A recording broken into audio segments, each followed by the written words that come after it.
నమస్కారం అండి. నమస్తే వ్యూవర్స్. ప్రైమ్ నైన్ ప్రేక్షకులకి నేను మీ శిబట్లపూడిని. నిన్న రాత్రి వచ్చాం ఫామ్కి.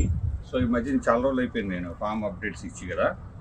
ఇది నాకు సడన్గా మా పార్ట్నర్ మంచి వేడి కాఫీ ఇచ్చిన తర్వాత ఒక ఐడియా వచ్చింది. వీఆర్ ఇప్పుడు kind of going through down time అనుకోండి. మంచి చల్లగా ఉంది. లెస్ దెన్ 0 ఉంటుందేమో టెంపరేచరు. అండ్ డౌన్ టైం ఎందుకన్నాను అంటే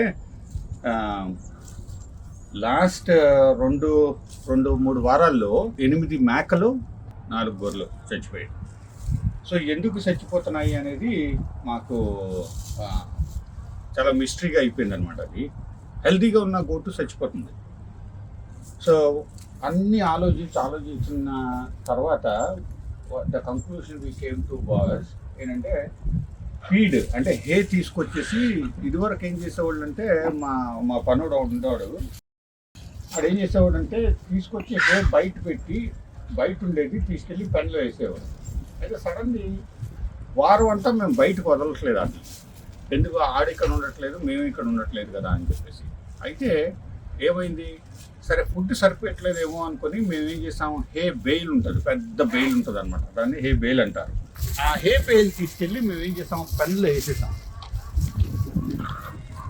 so we don't know exactly what is the cause. Okay, ఇదంతా కూడా అనాలిసిస్. అండ్ ఇదంతా ఎందుకు షేర్ చేస్తున్నాను అంటే, ఇలా ఎవరన్నా కూడా ఈ పాడి చేసేవాళ్ళు ఎవరన్నా ఉంటే కనుక మన అమెరికాలో, వాళ్ళు ఏమి చేయకూడదు, what is the cause for those death అనేది మాకు తెలియదు. ఇవాళ వెటనరీయన్ దగ్గరికి తీసుకెళ్తాము వాళ్ళు, అందుకే నిన్న రాత్రి వచ్చేసాం ఇక్కడికి. So what is the cause అనేది మాకు తెలీదు. But one of the cause could be hey bail అందులో వేయడం వల్ల ఈ మేకలు కదా వాటికి తెలియదు, అది దాని మీద ఉంటుంటే దాని మీద. సో అదొక ప్రాబ్లం. తర్వాత వారం అంతా లోపల మేము ఉంచేసాము కాబట్టి ఇనఫ్ స్పేస్ లేదు కాబట్టి అవి అక్కడక్కడే తిరిగితే ఇప్పుడు కొద్దిగా గ్రౌండ్ మాయిస్ట్ అయినప్పుడు వామ్స్ వస్తాయట. వామ్స్ వస్తే ఆ వామ్స్ కూడా అవి తినేస్తాయి. So these are the 2 things right now we think are the reason for our goats death. Anything else that because of the reasons కదా మనం ప్రస్తుతానికైతే క్లోజ్గా ఐడెంటిఫై చేసింది. సో ఇప్పుడు కవర్ తీసుకొచ్చాను నేను. ఇవాళ వెటనరీయన్ దగ్గరికి వెళ్తాం కదా, ఈ కవర్ తీసుకుని వచ్చి ఈ ఫిస్కస్ అంటారు, ఫీకల్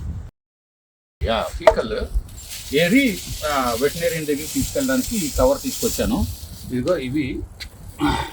ఎందుకంటే వెటనరీయన్ అడుగుతాడు, బాబు ఇవి తెచ్చారా. అయితే నిన్న రాత్రి ఇంకో గోటు, చిన్న గోటు, అది స్పానిష్ గోట్ అనుకుంటా, దాన్ని అడుగుతారు, చిన్న సైజు ఉంటుంది, అదొకటి చచ్చిపోయింది. దాన్ని ఒకటి తీసుకెళ్తాము. నేను ఇవాళ వాటిని బయట ఫుడ్ కోసం అని వదిలేమన్నమాట. ఎవ్రీ వీక్ మేము వచ్చినప్పుడు వాటిని ఫుడ్ కోసం వదులుతాము. అలాగే ఇవాళ వదిలి నేను చూశాను గోట్స్ అన్నింటినీ చూస్తే అందులో ఒకటి మళ్ళీ నాకు వీక్గా నెక్స్ట్ డెత్ దాందే అని తెలుస్తుంది. సో దాన్ని కూడా తీసుకుని వెళ్తాం. అయితే దీనివల్ల నేను చెప్పేది ఏంటంటే, వ్యూవర్స్ అందరికి కూడా, or anybody who is interested in doing this goat farming, certain things you should not be doing, right? Food ground మీద వెయ్యరాదు. ఓకే, 1. నెంబర్ 2, పెన్ ఏదైతే ఉంటుందో, గోట్ పెన్ ఏదైతే ఉంటుందో అది చాలా చాలా క్లీన్గా ఉంచడం కష్టంలే కానీ, బట్ పీరియాడికల్లీ క్లీన్ చేసుకోవాలి. అన్నిటికన్నా ముందు ముఖ్యంగా ఏంటంటే వాటిని బయటకు వదలాలి.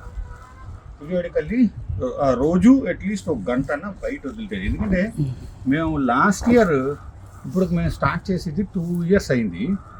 Last year we did not had any death.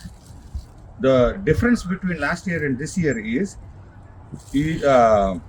With in last few months ఏంటంటే మేము వాటిని బయటకు వదలట్లేదు. బయటకు వదలడానికి మాకు కుదరట్లేదు. అదే biggest difference is what we saw, and the way we actually are feeding. Those are the 2 differences. So, anybody trying to raise the goats should not be doing those 2 things. Thank you.